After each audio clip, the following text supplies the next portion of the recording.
When have you seen the real world hit a spoiled brat? Story 1. Sorry about the length. I was a school bus driver in the 70s during height of quarter-order busing. So I ferried poor kids to the rich side of town, then rich kids the other way, lots of entitled brats, but one stands out, super entitled kid, constantly defying rules. Eventually, I caught him with too many witnesses attempting to set a bus seat on fire with his lighter. School officials were called, hearing with officials and rich dad, and he's banned from all buses rest of semester. Dad offers to pay for the damage and quietly accepts the punishment. Then comes the surprise. Next morning, when I arrive at 6 o'clock a.m. to clean my bus regular task, every morning, rich kid and dad are standing there. Dad introduces me to my new personal bus cleaner for the rest of the year. He brings kid every morning and forces him to wash and clean the floors on my bus before taking him onto his school. By end of year, entitled kid is actually working hard and being friendly. We're getting along pretty well, and I help him out sometimes so he can get on to school. Kid turns out okay when all is over. Good move by his dad. Story 2. When I was working at a public library, we had a few local celebrities come in from time to time. Most of them were nice, but one had a real stick up his. He would about having to stand in line and about late fees and about everything else. We would just say, sorry, those are the rules, or thank you for being patient, even though he wasn't. One day, he and I were apparently both having a bad day. And when I told him there was a limit on how many DVDs or video games he could check out at a time, he slammed his hands on the desk and raged. Do you know who I am? This is a grown man mine. I was a little college student who barely looked old enough to drive.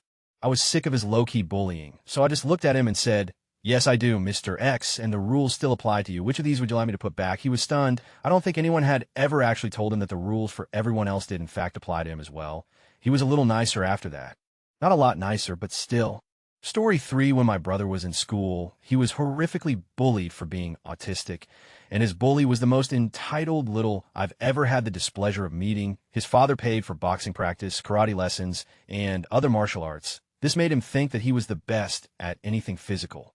My brother isn't overly fond of sports and prefers to read in the library. As the typical nerdy kid, he's a prime target for bullies. One day, when the bully had cornered my brother up against a wall, my brother finally decided that he wasn't just going to take it anymore, but he strongly dislikes violence and thus would not be fighting back. Instead, when the bully tried to punch him, my brother ducked. 3 broken fingers and a trip to the hospital later. The bully's father finds out what had been happening. All his extra classes training were canceled. He had all of his electronics and games sold. And if he wanted to have a car, he would have to work for every penny himself. Story 4. Spending $50 on food a day is not normal. College girl got cut off from her parents drinking and not going to class and had to get a job. She put on Facebook about how she's going to go hungry and needs money. People offered her food and to make her dinner. She said, that's okay. I just need about 40 to get through the day. I don't like to grocery shop. Edit, if you're wondering how she went through that much a day, she always ate out at a restaurant and had Starbucks twice a day, add in snacks and alcohol. And there's 40 in one day. Story 5. I used to repair trail for the Forest Service, and I wouldn't call anybody a brat necessarily, but we're all pretty spoiled when it comes to manual labor and sleeping on the ground. On day 1, the Bush plane flies the crew out to a grass airstrip about 40 miles east of town. Then you shoulder your pack, grab an axe and a shovel, and start hiking up the canyon, usually in the rain, until you watch that plane disappear over the ridge. It's hard to imagine what you've signed up for. Hard labor all day, every day, working, cooking, and camping in the rain that whole first month. No phone, no mail, no roof. And if you forgot something, you'll just have to live without it until the road opens in July. Wolves and mountain lions circle the camp at night. Sometimes bears come for your food. Everybody struggles for the first month. You'd see the kid who'd been the hard guy on his high school football team start to sit through lunch with his head in his hands, just licked. Guys who were in the 1,000 pounds club at their gym slumped up against a tree all evening, eating peanut butter for dinner because they were too beat to cook. Demanding as the job was, it wasn't really a physical issue. The best workers on the crew were hippie Jesus types with noodle arms who read Marcus Aurelius around the campfire at night. They just took everything as it came because no matter what, it just kept coming, them and the Mormon ranch kids. I don't know how those kids came up, but nothing brought them down. Edit, if you want to apply for such a job, you can on US a Job, Gov, where you can volunteer through Thesca, org, or join AmeriCorps at National Service. Gov, good luck. It's actually a lot of fun after the first couple weeks.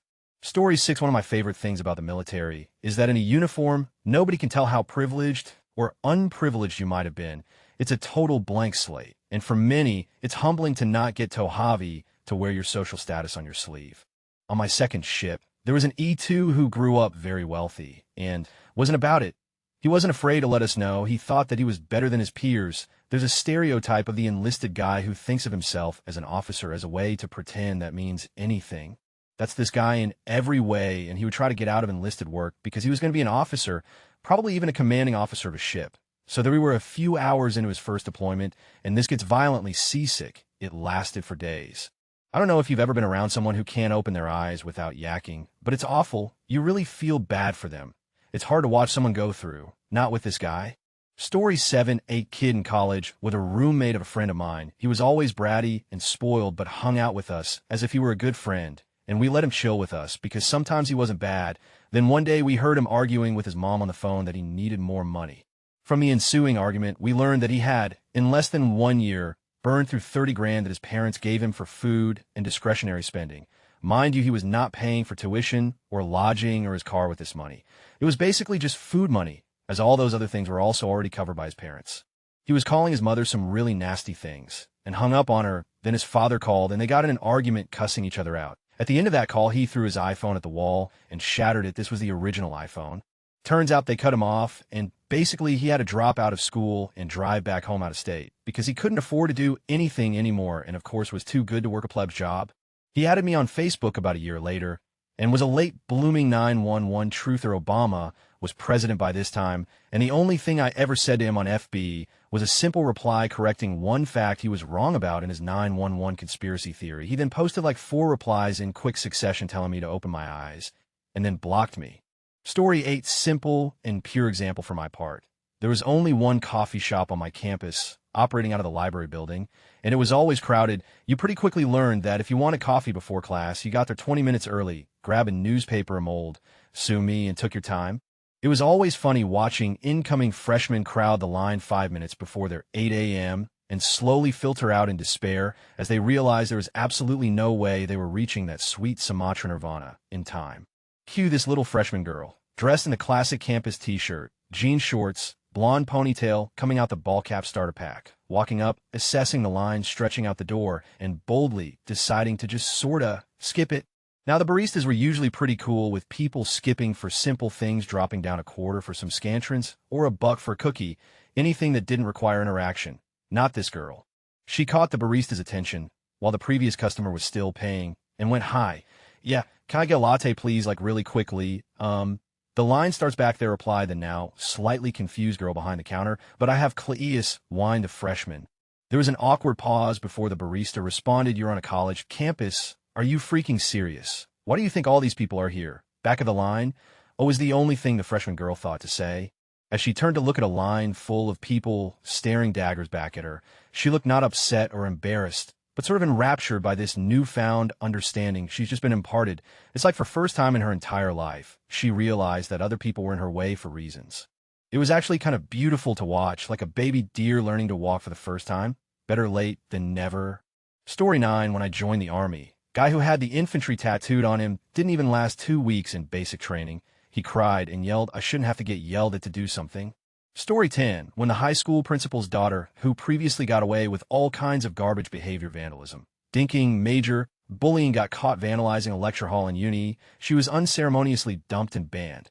Parents whined for months on FB about their poor baby's unfair treatment and the fact that her applications to other units were being denied. Story 11, oh goody. I remembered this earlier today and was hoping I'd be able to share. Not sure if this really qualifies, but it's a good one. So this gem isn't about a child. This was a full-grown woman, maybe mid-30s, who very clearly was handed everything in life. Spoiled, selfish, entitled, whatever you want to call it, she was way out of touch with reality. So I grew up in a very nice, upper-middle-class area with nothing but houses for miles around. At the center is a small block with a little grocery store, a few boutiques, restaurants, and a drugstore. It being the only shopping center anywhere around tends to attract really snobby people. Anyway, I was maybe 14 or 15 and went to the drugstore to grab something or other and happened to wander past the makeup aisle.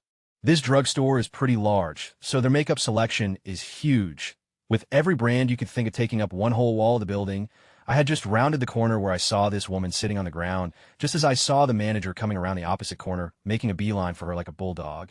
He stops, arms crossed, and the following happens, him, ma'am. I hope you know that you have to pay for those, or what? Him, the makeup? All of these packages you've opened. You have to pay for them. He gestured about towards where I was standing. Still at the end of the aisle, I looked down to my right and saw what he was pointing at. The pressed powder compacts. She had opened one of each shade, ranging from ivory to warm beige, and left the remains in piles at the bottom of each display. That's right, I said each. She went through every single brand and opened the packaged compacts. And to make it worse, each brand usually makes more than one type of pressed powder. There had to have been at least 40 of them.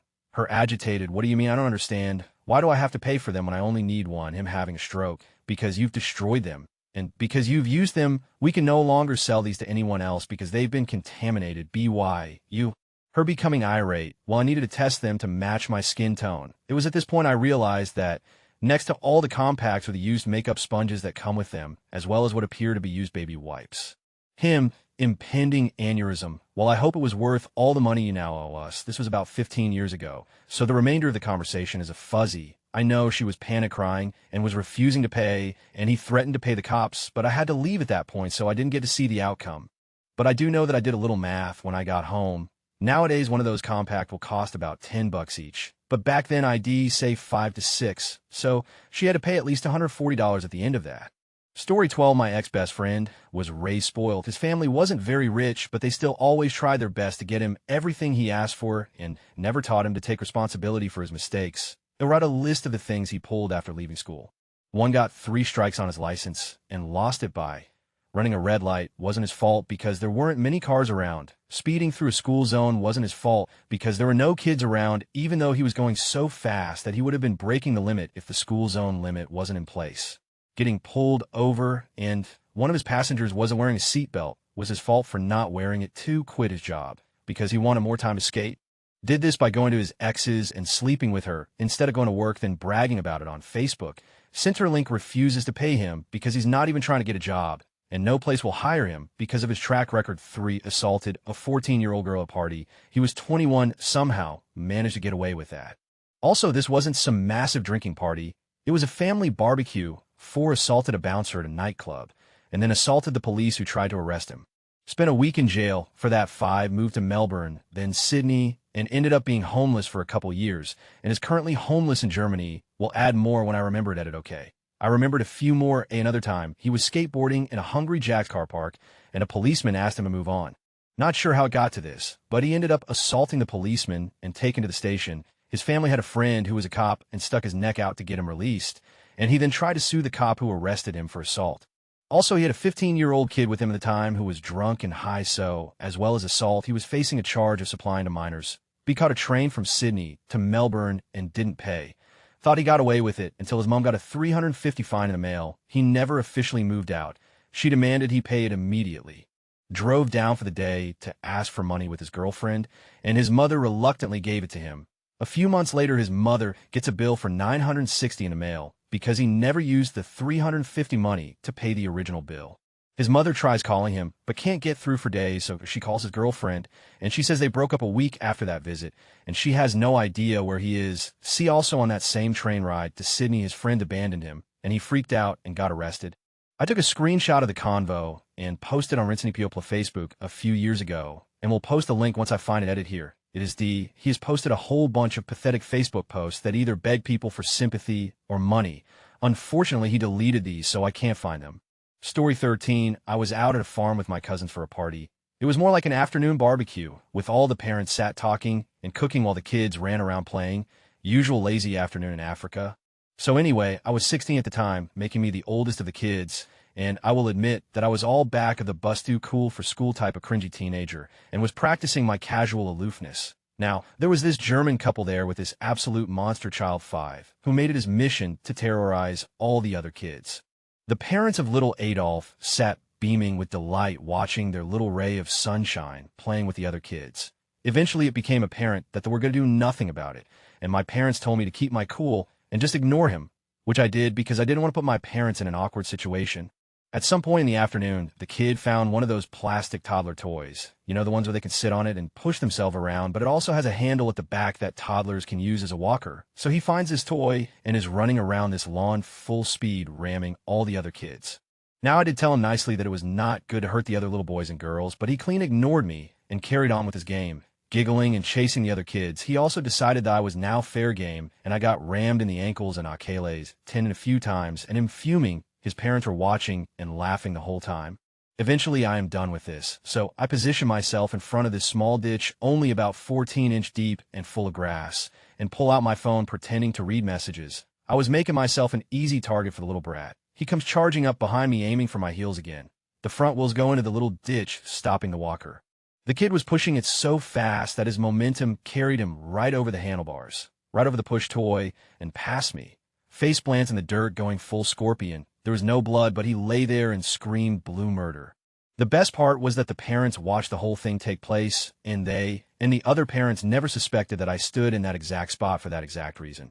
His parents were kind of pissed that the kid hurt himself while I was watching the kids, but they couldn't say anything, so they just kept the boy close the rest of the day.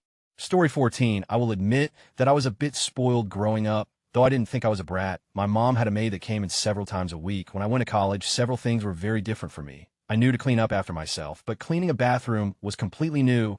The biggest shock was laundry. I had absolutely no idea what I was doing or how. I knew I was supposed to use detergent and softener, but I thought any soap would do, and didn't know what softener was. I had no idea how or when to add them either. Reality hit when a campus security guard came in, and I asked how much of the dish soap I was supposed to use, and the man started laughing. He did help me get the right soap after, and explained how to operate a washer and dryer. Story 15, my youngest brother just got his first job. He has always been my parents' baby and favorite. His boss is not tolerating his stupid, self-centered, spoiled bullshit. Story 16, my friend has this entitled younger brother who acts like the world revolves around him. While his dad is stern with him, his mom babies this behavior, and he can get away scot-free with almost anything. He gets angry very easily, and even at the slightest things. I was over at my friend's house, and while we were downstairs, we heard a loud crash from his brother's room. It turns out he was playing Fortnite on his TV and threw the controller into the glass table, which shattered. My friend called me later in the day over Discord and told me how after his dad came back, he grounded his brother for a month, and he wasn't allowed to play video games or go over to a friend's house. He had to pay for a new table with his allowance and had to do chores. He got what he deserved.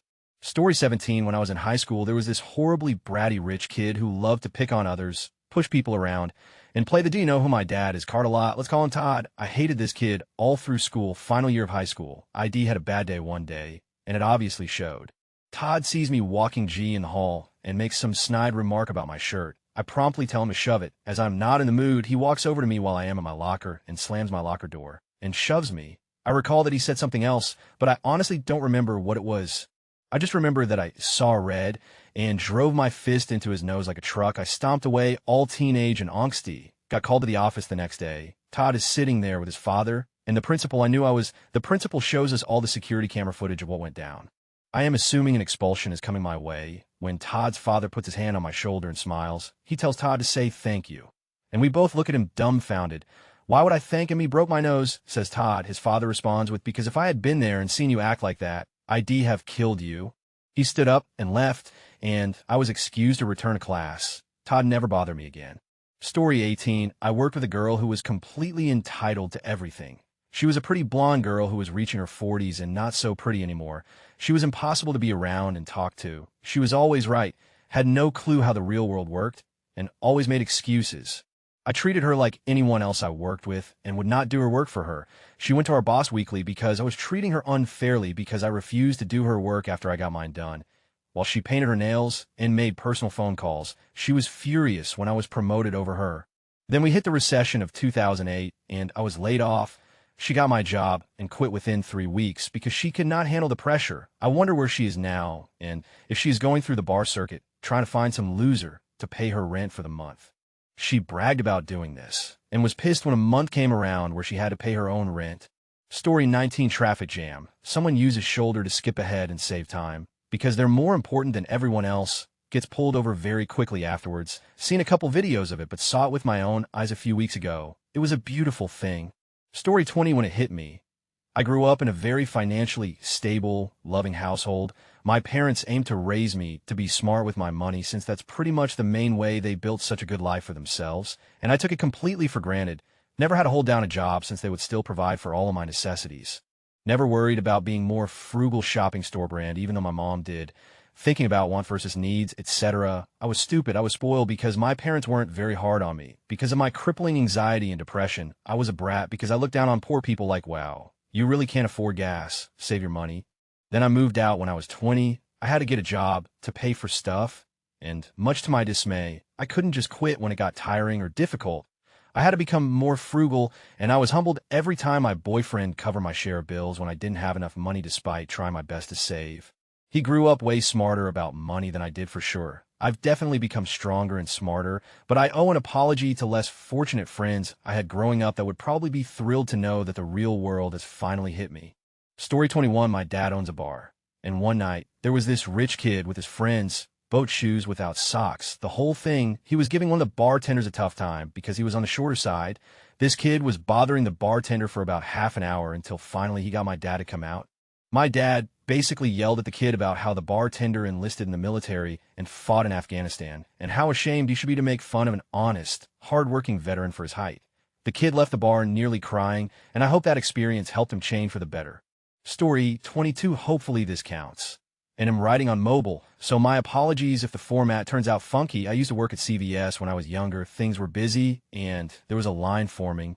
Out of nowhere, this guy dressed like a rapper gangster with long dreads, chains, and rings walks up, cuts everyone in line, and proceeds to put his items on my counter. This is how our conversation went, not exact words, but close to it. This happened like 7 years ago, me sir. There's a line. Gangster man, do you know who I am? Shrug didn't care who he was, and didn't care to ask Gangster man.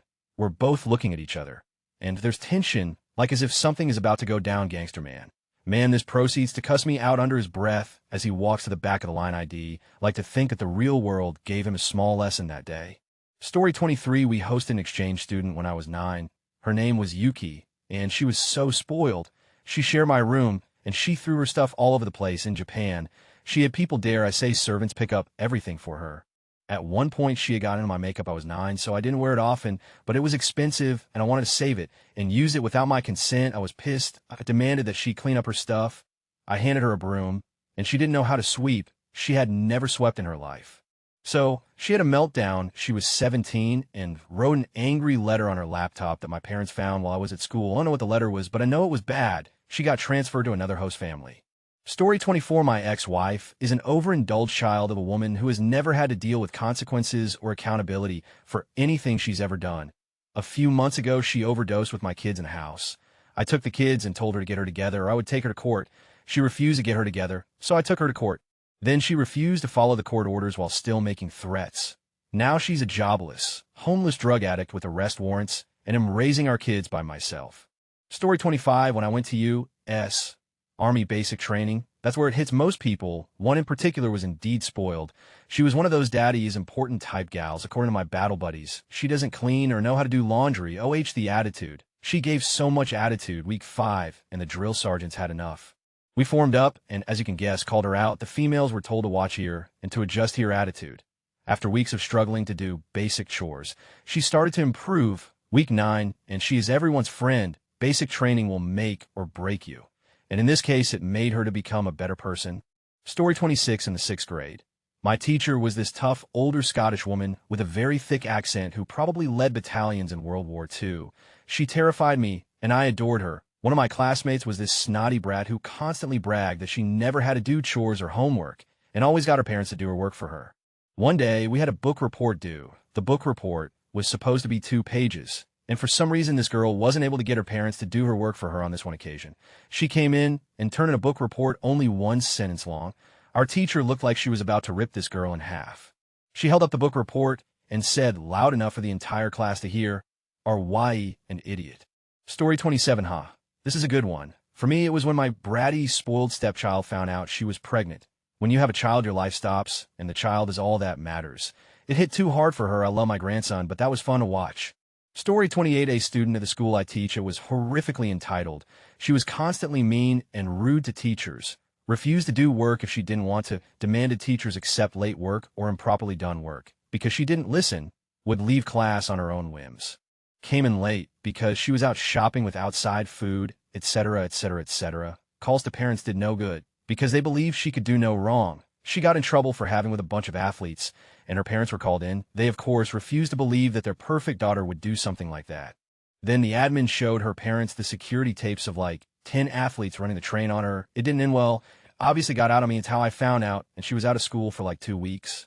When she came back, she completely changed her social circles and started doing makeup and costuming for the drama department, where she was able to return to some level of normalcy.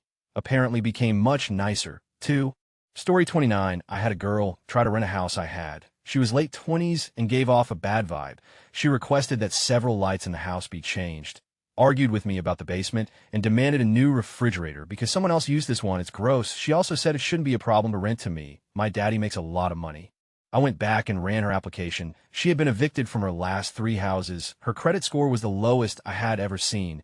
She sent in her father's pay stubs. I called her previous landlord, and she would destroy the house, get evicted.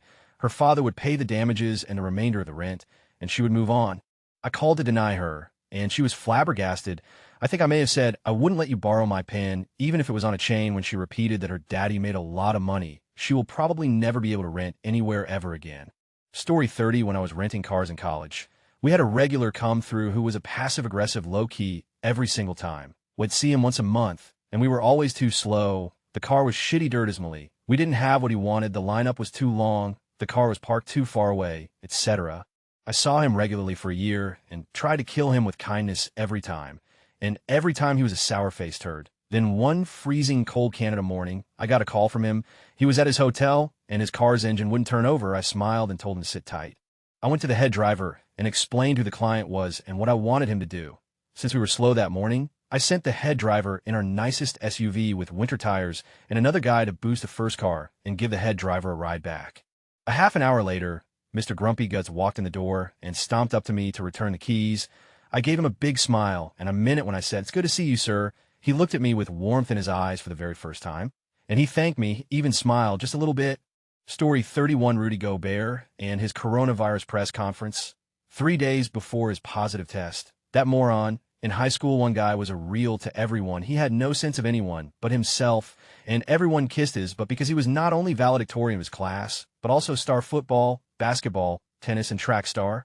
He was top dog for all the extracurriculars as well. He made my best friend cry multiple times just being in toward her, and she had the unfortunate luck of being in his grade. He was also known as a player, just dating whoever he felt was hot enough for him, but would also put out for him. He honestly thought that nothing bad could ever happen to him because he was just that special. He graduated high school and went to his school of choice and immediately came out as gay on social media. Not too long after that, he got his first boyfriend. Before the semester was even finished, his boyfriend cheated on him, and he flunked out of his college and ended up having to go to another school. Last time I saw him, he was super polite and seemed to be rather humbled by his experience outside of our tiny town. Edit forgot to add that his family had money, too. They weren't insanely rich, but he always wore Abercrombie and Hollister clothes, and he bragged about how he refused to wear anything else. He also made fun of a lot of people who didn't have a lot of money, myself included. I don't know if that ever changed, though. Story 32, my parents own a bookstore near the CBD of a major city. One day, entitled brat drove into traffic from side street without a care in the world. The car he cut in front of beeped their horn, to which the entitled brat actually stuck his hand out the window and gave the car behind him the finger. Lights starting flashing as the car that was cut in front of was an undercover police car, and it happened right in front of us all. Story 33, went on a double date with my boyfriend, his friend, and his friend's date. The whole evening, she was rude, snobby, and overall a demanding person that felt entitled to whatever she wanted. She was rude to the waitstaff and suggested we tip them nothing for refusing to refund her order after she ate the whole thing, and complained about everything on the car ride back. She started driving, then halfway through the drive, announced she didn't want to drive anymore. The rest of us had been drinking, so we all refused to take over. She said, "Fine, but I'm not driving either," let go of the steering wheel, and slammed on the brakes. We got rear-ended. And it was her car, so no cost to the rest of us, but it was instant karma for her behavior and attitude.